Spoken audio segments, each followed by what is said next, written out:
थोड़े लेवल्स की बात कर लेते हैं, नए हफ्ते में कहाँ ध्यान रखना है सेंसेक्स निफ्टी वगैरह का।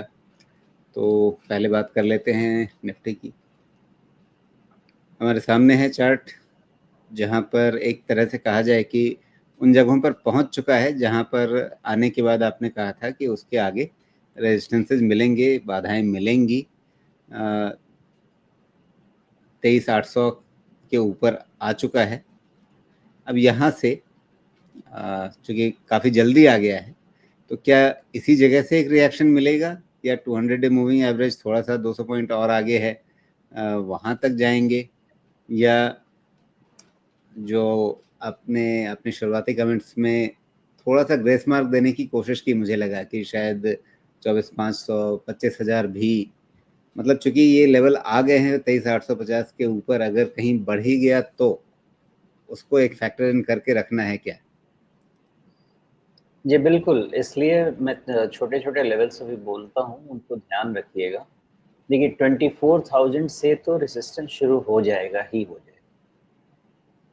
अब वो एग्ज़ैक्ट क्या होगा, 24,000 से रेजिस्टेंस शुरू हो जाएगा, लेकिन 250 पॉइंट तक भी शॉर्ट कवरिंग बहुत नहीं आएगी। मुझे नहीं लगता कि कुछ उससे ज़्यादा शॉर्ट कवरिंग मिलने वाला है। सो मान लेते हैं कि कुछ मूड चेंज हो गया, मंडे को भी कुछ जैसे गिरता है मार्केट तो लॉन्ग पोजीशन करते हैं।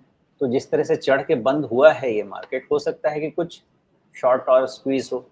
तो ओपनिंग पे अगर मिलता है थोड़ा बहुत गैप भी, तो भी कोई एडवेंचर करना नहीं चाहिए। 100-150 पॉइंट का गैप मिला भी तो भी 24,000 के ऊपर का कोई लेवल मुझे लगता नहीं है सस्टेन होगा। एंड अप टिल 24,000 के बाद बनता है 24,000 के बाद बनता है 24,150 एंड 24,300 मे बी 24,150 के बाद आपको 150 पॉइंट का इमीडिएट शॉर्ट कवरिंग मिल सकता है, but I think that's all. 24,300 के ऊपर में ही बड़ा शॉर्ट कवरिंग देखने को आपको मिलेगा।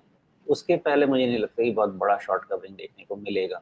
रेंजेस बहुत छोटे-छोटे बनेंगे बिकॉज़ बहुत स्ट्रेच होता जा रहा है और इस पूरे रैली का जो बोझ है, बेचारा बैंक लेके घूम रहा है। तो अगर वो थक गया तो रैली वहीं पे थक जाएगी।